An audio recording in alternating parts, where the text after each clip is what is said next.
మానస సరోవర్ యాత్ర ప్లాన్ చేస్తున్నారా? నమ్మకంగా సేఫ్ గా మీ కలల మానస సరోవర్ యాత్రని ట్రావెల్ టర్న్స్ తో నిజం చేసుకోండి. మరిన్ని వివరాలకు ఈ నెంబర్కు కాల్ చేయండి. నమస్తే రమ్ గారు. నమస్తే జయ. రమ్ గారు, బరువు పెరగటం ఇది ఒక పెద్ద టాస్క్ అయిపోయింది. పెరగటం చాలా ఈజీ, అది టాస్క్ కాదు, తగ్గటం టాస్క్ కదా. నేను కూడా అదే అందులోనే ఉన్నాను జయ. నేను కూడా ఉన్నాను రమ్ గారు. కొట్టు బిట్టాడుతున్నాం కదా. ఒక్క 2 రోజులు కొంచెం కడుపు నిండా తింటే అమ్మో ఒళ్ళు వచ్చేసింది, లావ్ అయిపోయామన్న ఫీల్లోకి వెళ్ళిపోతామండి. అవును, కొంతమంది ఎంత తిన్నా లావు కారం గారు, ఎంత మెటబాలిజం వల్ల అనిపిస్తుంది. అబ్బబ్బా ఎంత అదృష్టవంతులు అనిపిస్తుంది. ఒళ్ళు రావడం మొదలైతే వస్తూనే ఉంటుంది జయ.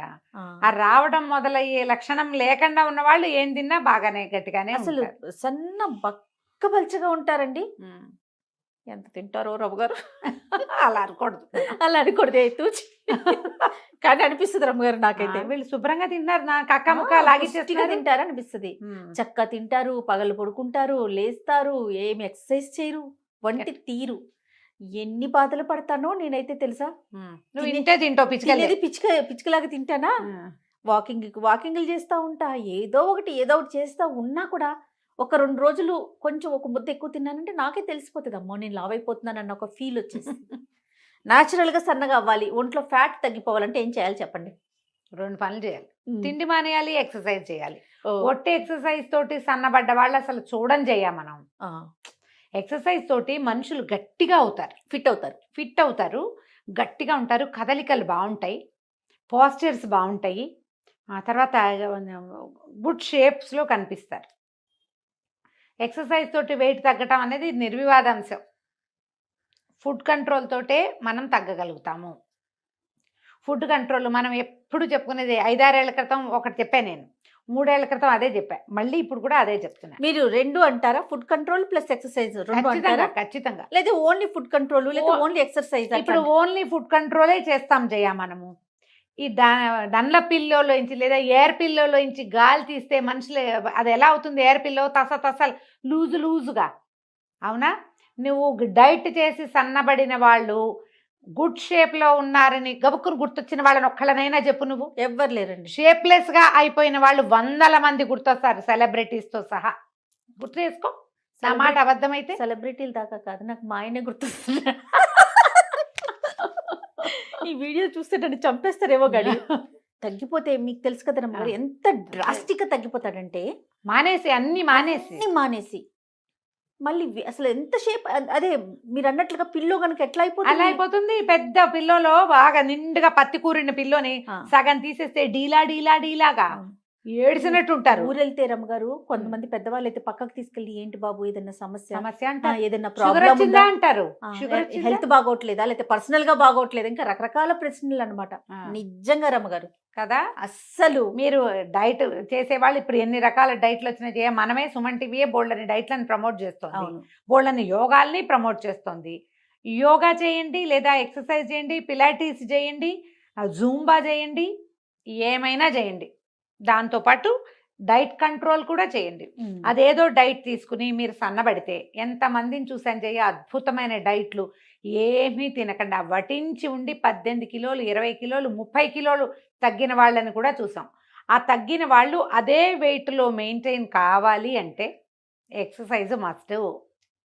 వాకింగ్ చేస్తాను, ఎంతసేపు వాకింగ్ అంటావు. వాకింగ్ తోటి నువ్వు తగ్గేది, వాకింగ్ తోటి ఏంటంటే నువ్వు చకచకా నీ కదలికలు బాగుంటాయి. అవును, దాంతో నువ్వు తగ్గేదైతే లేదు, అస్సలు ఉండదు. కానీ వాక్ చెయ్యాలి. అప్పుడు ఏమిటవుతుంది, మనకి శరీరం చులగ్గా ఉంటుంది, యాక్టివ్గా ఉంటాం మనం. వాక్ చేస్తే ఇప్పుడు ఎక్కడికైనా గబుక్కుని కాస్త నడవాల్సి వస్తే, ఈ రోజువారీ వాకింగ్ అలవాటు లేని వాళ్ళు ఏడుస్తారు దేవుడు అని. ఏ గుళ్ళోకి వెళ్తే కాళ్ళు పీక్కొస్తూ ఉంటాయి, కంఫర్టబుల్గా ఉండదు. మన జీవన క్రియలు కుంటుపడకుండా ఉండాలంటే వాకింగ్ మస్ట్. కానీ వాకింగ్ ఫర్ వెయిట్ లాస్ కానీ, వాకింగ్ ఫర్ గుడ్ షేప్ కానీ, వాకింగ్ ఫర్ ఇంకోటి ఏదో కానీ ఎవరైనా చెప్తారా మనకి? లేదండి, చెప్పరు. 8 కిలోమీటర్లు నడిచే వాళ్ళని కూడా చూస్తాం మనం రోజుకి. నడిచేస్తారు, అలాగే ఉంటారు వాళ్ళు. చక్కటి షేప్స్లో మారినట్టు ఉంటారు. చక్కటి షేప్లోకి మారాలంటే శరీరానికి తగిన ఎక్సర్సైజు. నేనైతే ఆల్ ద టైము సూర్య నమస్కారాలే నమ్ముతాను. యోగాకే మీరు సూర్య నమస్కారాలు కనుక చేసి, ఇప్పుడు నేనైనా వెయిట్ పెరిగాను కానీ ఆర్డ్ షేప్లో రాలా ఇంకా నేను, బికాస్ ఆఫ్ సూర్య నమస్కారాలు. ఆన్ అండ్ ఆఫ్ చేస్తూనే ఉంటా జయ నేను, ఎంత ఒళ్ళొంగితే అంత. దీంతో షేప్ వస్తుంది అంటారా రమ్మగారు? కరెక్ట్ షేప్ లో ఉంటారు జయ. ఒళ్ళొచ్చినా గుడ్ షేప్స్ లో ఉంటాం, గట్టిగా ఉంటాం, ఆరోగ్యంగా ఉంటాం. వెయిట్ లాస్ కనిపిస్తుంది అంటే ఏం పెద్దగా అనిపించట్లేదు జయ. ఫ్యాట్ లాస్ గానీ వెయిట్ ఏం లాస్ కనపడదు. ఫ్లెక్సిబుల్ ఉంటుందా? ఫ్లెక్సిబుల్ గా ఉంటుంది, ఇది బాడీ ఫ్లెక్సిబుల్ గా ఉంటుంది. మొన్న కాదు కొంతకాలం క్రితం ఫ్రిడ్జ్ మీద ఏదో ఉంటే మా పెద్ద ఫ్రిడ్జ్, పెద్ద ఫ్రిడ్జ్ జంబో కదా అది. ఆ జంబోగా నువ్వు చూసావుగా, ఆ పక్కన ఒక కుర్చీ వేసుకుని పైకి ఎక్కి ఆ ఫోటోకి ఏదో తుడవబోయేది. అక్కడ ఒక పెద్ద పిక్చర్ ఉంది.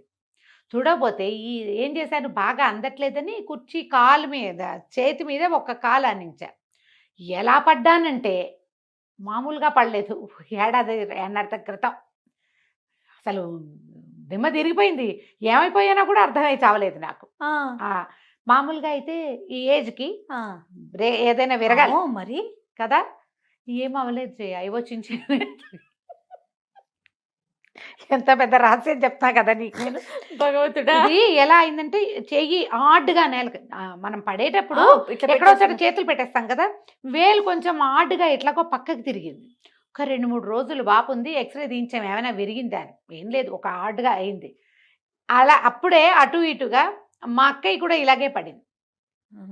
తనకి ఇక్కడ విరిగిపోయింది. తనకి ఆ సర్జరీ అవసరపడింది. మేమిద్దరము ఒకేలా పడ్డాం. ఒక 4-5 కేజీలు తేడా ఉంది మా ఇద్దరికి, అంతే. ఒక 4 కిలోలు తేడా ఉందేమో. తనకు కొంచెం షార్ట్ నాకంటే. నేను పడ్డాన్ని తెలిసి మా అక్కయ్య పిల్లలందరూ కొట్టిపోయింది. కనీసం ఏదో ఒక ఎక్సర్సైజ్, యోగా ఉంటుంది కాబట్టి ఈ బాడీ అంత సులువుగా విరగలేదని జడ్జిమెంట్ ఇచ్చారమ్మా. మాకు ఒక ఆయుర్వేదిక్ ఫ్రెండ్ ఉన్నారు, తను కూడా అదే చెప్పాడు. అవునా? నీ ఎక్సర్సైజ్ ఉండటం వల్ల నీకు ఫ్లెక్సిబుల్గా ఉంది బాడీ, ఓకే, ఇది తక్కువ ఉంటుంది అని. అవునో కాదో డాక్టర్లు ఎవరైనా చెప్పాలమ్మా. నేను పడిన పొజిషన్కి చాలా అవ్వాలి నాకు. కుర్చీ ఎలా అయిపోయిందంటే అది నానా రకాలుగాను అయింది, పనికి రాకుండా. అసలు చెప్పా కదా, తలకాయ ఎక్కడ పడ్డాను, ఏమైపోయానో కూడా చాలాసేపటి దాకా అర్థం కాలేదు. అమ్మో, అలా జాగ్రత్తగా ఉండాలి రమ్మగారు కదా. ప్లాస్టిక్ వాటి మీద గబుక్కుని ఎక్కకూడదు. ఇది ఒక పాఠం. అయితే మనకి ఈ యోగా కానీ ఎక్సర్సైజ్ కానీ ఉన్న వాళ్ళకి బాడీ ఫ్లెక్సిబుల్గా ఉంటుంది. అవును, గట్టిగా ఉంటుంది, గుడ్ షేప్లో ఉంటుంది. నువ్వు 4 అడుగులు ఎక్కగలుగుతావు, 10 అడుగులు నడవగలుగుతావు, ఏదైనా వంగి తీయగలుగుతావు, ఇతరుల సహాయం లేకుండా బరువెత్తేయగలుగుతావు. ఇవి అవసరం కదా. మరి ఇప్పుడు నువ్వు ఒట్టిగా డైట్ కంట్రోలే చేస్తావు, డైటే చేస్తావు, సన్నగానే అవుతావు, వెయిట్ తగ్గించేస్తావు. నీ బాడీకి డైట్ వల్ల ఫ్లెక్సిబిలిటీ వస్తుందని కానీ, గుడ్ షేప్ వస్తుందని కానీ, స్టామినా పెరుగుతుందని కానీ ఎవరైనా చెప్పారా? స్టామినా వచ్చేది ఎక్సర్సైజ్ వల్ల. బోన్ స్ట్రెంగ్త్ స్ట్రాంగ్ అయ్యేది ఓన్లీ కండరాలు గట్టిగా ఉంటాయి, శక్తి పెరుగుతుంది, మనకి శక్తి నిలవలు పెరుగుతాయి, పనిచేసే క్షమత పెరుగుతుంది. మీరు ఒట్టిగా తగ్గటం అంటే ఇప్పుడమ్మా ఏవో ప్రాబ్లమ్స్ తోటి లావ్ అవుతారమ్మా. థైరాయిడ్ వల్ల వెయిట్ పెరిగిపోతారు చాలామంది, డిప్రెషన్ వల్ల వెయిట్ పెరుగుతారు, అనేక రకాల మానసిక సమస్యలు, హార్మోనల్ ఇంబ్యాలెన్స్ వల్ల లావ్ ఎక్కుతారు. వీటికి మనం చెప్పలేం. అలా కాకుండా ఫుడ్స్ వల్ల లావ్, ఇప్పుడు హార్మోనల్ ఇంబ్యాలెన్స్ వల్ల లావ్ అయ్యే వాళ్ళు కూడా మీరు యోగా చేయండి, మీరు చక్కగా గట్టిగా ఉంటారు. థైరాయిడ్ వల్ల లావెక్కిన వాళ్ళు యోగా చేయండి, గట్టిగా ఉంటారు. కాదని చెప్పమని ఎవరినైనా ఎవరు చెప్పరు. కానీ మీరు డైట్ చేయండి మీరు గట్టిగా అవుతారు అని మాత్రం ఎవరు చెప్పరు. డైట్ కంట్రోల్ వల్ల మీరు వెయిట్ తగ్గిపోతారు. డ్యామ్ షూర్, అది డ్యామ్ షూర్, అందులో ఏ అనుమానము లేదు. దాంతోపాటు మీకు ఇంకేం కావాలో ఆలోచించండి. ఒట్టి వెయిట్ తగ్గటమేనా? ముందు స్టామినా, స్ట్రాంగ్నెస్, స్ట్రెంగ్త్ కావాలి, స్ట్రెంగ్త్ కావద్దు, గుడ్ షేప్ ఎవరికైనా కావాల్సిందే కదా, ఫ్లెక్సిబిలిటీ ఎవరికైనా కావాలి.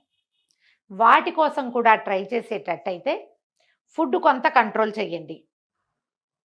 మనమే చేసుకునేది. ఎక్కడికైనా వెళ్ళి డబ్బులు కట్టేమనుకో, వాళ్ళు ఎలాగో మన చెక్కేస్తారు. డబ్బులు చెక్కబడతాయి కాబట్టి మనం కూడా చెక్కబడతాం కొంత. మీరే స్వయంగా చేసుకునేటట్లయితే ఫుడ్ కంట్రోల్ ఎలా చేస్తారంటే, పోర్షన్ కంట్రోల్ చేసుకోండి. ఇది ఈజీ మెథడ్. అన్నీ మానేసి బతకలేం మనం. బెంగ వస్తుందమ్మా, ఫుడ్ మీద బెంగ. శరీరం కూడా వీడు ఫుడ్ ఇవ్వరేమో వీళ్ళు అని దాచిపెట్టుకోవటం మొదలు పెడుతుంది. బాడీకి తెలిసిపోతుంది కదా. అదేం చేస్తుంది, మనం కొంచెమే తిన్నా అందులోంచి ఫ్యాట్ అంతా దాచిపెట్టేస్తూ ఉంటుంది, అందులోంచి నిలవలు పెంచేసుకుంటుంది. అలా కాదు, తింటూనే ఉండండి. 6 డజన్ ఇడ్లీలు తినే చోట 4 తినండి, మళ్ళీ తింటాను. కాసేపు ఆగి ఒక జామకాయ ముక్కో, ఒక యాపిల్ ముక్కో తింటే ఫుడ్ అందుతోంది కాబట్టి మీకు పోర్షన్ కంట్రోల్ అవుతూ ఉంటుంది కదా. ఇలా ప్లాన్ చేసుకోండి, మీరు వెయిట్ తగ్గుతారు. ప్రతి పూట కూడా కాస్త తగ్గించమంటారు. ప్రతి ఒక పూట గుప్పెడు కూడా కాస్త తగ్గించండి, ఓ గుప్పెడు తగ్గించండి. దాని బదులు కాసిన ఎన్ని స్ప్రౌట్స్ అప్పుడే తినద్దు, పోర్షన్ కంట్రోలే. అప్పుడే తినకుండా ఒక అరగంట గంట పోయాక ఓ చిన్నది ఏదైనా తినండి. ఓ పండు, ఓ ఫలమో, కాసిన స్ప్రౌట్స్, కాసిన డ్రై ఫ్రూట్స్, అవును. ఆ తర్వాత నట్స్ ఏవైనా తినచ్చు కదా. మనం అవును. పచ్చికూరలు తినచ్చు, సాలెడ్స్ లాంటివి తినచ్చు. అవి అట్లా ప్లాన్ చేసుకోండి, మీరు వెయిట్ తగ్గడానికి అవకాశం కనపడుతుంది. దీంతో పాటు చిన్న వాకింగ్, ఒక half an hour walk must. Walking భోజనము ఒకటే, ఎక్సర్సైజ్ వేరే. వాకింగ్ని ఎక్సర్సైజ్గా మాత్రం భావిస్తే మీరు వెయిట్ తగ్గరు ఎవరైనా సరే. అవును. నేను కూడా అంతే, కాసేపు చేస్తావు, పావు గంట 10 నిమిషాలు నడిచి అబ్బా చాలా నడిచాను అనుకుంటాను నేను. కానీ చిన్న చిన్న స్ట్రెచ్చింగ్స్ ఈజీగా మీరు కాళ్ళు చేతులు విసరటము, గాల్లోకి కాళ్ళు విసరటము, కొంచెం కాళ్ళు పైకి కిందకి చేయటము, చిన్న జాగింగ్ చేయటము, స్ట్రెచ్చింగ్ ఎక్సర్సైజులు సింపుల్వి దొరుకుతాయి. ఇంటర్నెట్లో చూడండి, చక్కగా మీరు చేయగలిగిన స్ట్రెచ్చింగ్లు చేయండి. వారంలో కనీసం 5 రోజులైనా ఏదో ఒక స్ట్రెచ్ చేయండి. వారంలో 2-3 సార్లైనా మెట్లెక్కి దిగండి. ఓ చిన్న డ్యాన్స్ సరదా ఉంటే ఏదైనా చిన్న పాట పెట్టుకుని దానికి డ్యాన్స్ చేసుకోండి. ఇప్పుడు 1 మినిట్ వాకు, 5 మినిట్స్ వాకు, 7 మినిట్స్ ఎక్సర్సైజులు ఎన్నొచ్చాయమ్మా. మనం ఏంటంటే కన్సిస్టెన్సీ ఉండదు జయ. మన ప్రాబ్లం ఏంటంటే బేసిక్గా కంటిన్యూ చేయం ఏది. మనము ఒక 2 రోజులు చేస్తాం, కొత్త మురిపం, మళ్ళీ మామూలే చేసేస్తాం. అలా మురిపించకూడదు. రోజువారీ దాన్ని అలవాటు చేయండి. మీకు శక్తి ఉండి, డబ్బులుండి, అవకాశాలుండి, ఆసక్తి ఉంటే ఏదైనా డైట్ తీసుకోండి. నేను కాదని ఏమంటలా, దాన్ని అది వేస్ట్ అని నేను చెప్పను పొరపాటును కూడా, మంచిదే. యోగా క్లాస్ కూడా తీసుకోండి దాంతోపాటు ఒక మంచి యోగా క్లాస్ పెట్టుకోండి. రోజువారీ యోగా మీకు ఆరోగ్యాన్ని పెంచుతుంది, శక్తిని పెంచుతుంది, మీ మీద మీకు కాన్ఫిడెన్స్ని కూడా పెంచుతుంది. బట్టలు లూజ్ అవుతాయి మామూలుగా వెయిట్ తగ్గేసరికల్లా, ఆర్డ్గా ఉండదు. కానీ ఇలా ఆర్ట్ షేప్లోకి వెళ్ళకుండా గుడ్ షేప్స్లో ఉండటము విత్ స్ట్రెంగ్త్ అనేది ఆలోచిస్తే కనుక మీరు చేయగలుగుతారు. పోర్షన్ కంట్రోల్ బెస్ట్ నన్ను అడిగితే. ఈ రాత్రిపూట 7 తర్వాత ఫుడ్ తీసుకోకండి. టైమింగ్ ఒకటి చాలా మెయింటైన్ చేసుకోవాలి. ఫుడ్ తీసుకోవద్దు రాత్రిళ్ళు ఫ్రూట్స్ తినటం లాంటివి కూడా చేయబోకండి. అవన్నీ కూడా ఏంటంటే ట్రైగ్లిజరైడ్స్ పెరుగుతాయి, పళ్ళు అవి తినకూడదు అలాంటివి చెప్తున్నారు. మరి రాత్రులు తింటే పొద్దుటికి జలుబు చేస్తుంది ముందు కదా. దాని బదులు ఇంకోటి ఏదైనా ప్లాన్ చేసుకోండి. ఈవినింగ్ 7 కల్లా తినేసేయాలి. మీరు పడుకునే టైంకి ఫుడ్ అరిగిపోవాలి. ఈ ఫ్యాట్స్ కొంచెం నూనెలో వేయించినవి, వేపుళ్ళు అవి తగ్గించుకోండి. అన్నీ తినండి అంటే అన్నీ తినమన్నాం కదా అని పకోడీలు తింటామని అనుకోకండి. వేయించిన ఫుడ్స్ అవాయిడ్ చేయండి, బయట ఫుడ్ అవాయిడ్ చేయండి. అప్పుడు ఆటోమేటిక్గా ఎంతో కొంత వెయిట్ తగ్గుతారు. ఒక నెల 1 కేజీ, కేజీన్నర మీరు పెద్దగా ఏం చేయకుండానే తగ్గారనుకోండి, ఆసక్తి వస్తుంది దాని మీద. మరి ఒక నెల రోజులు exercise, diet control, portion control 2 చేస్తే మీకు కన్సిస్టెన్సీ వస్తుంది. అది అలవాటు అవుతుంది తర్వాత అట్లా చేయటం. ఇలా అలవాటు చేసుకుని కొంత వెయిట్ తగ్గించుకోండి. ఏమైనా ఆరోగ్య సమస్యలు ఉంటే డాక్టర్ని సంప్రదించండి అమ్మా ముందు. మీరు డైట్ కంట్రోల్ చేయదలుచుకుని డైట్కే వెళ్ళదలుచుకున్నారు, ఎవరిదైనా ఏదైనా కాస్ట్లీ డైట్కి వెళ్ళదలుచుకుంటే ముందు ఫిజిషియన్ని చూసి మీ ఆరోగ్య పరిస్థితి ఏమిటో కనుక్కుని అప్పుడు దిగటం కూడా మంచిది. అలా నీరమ్ గారు, నమస్తే. నమస్తే.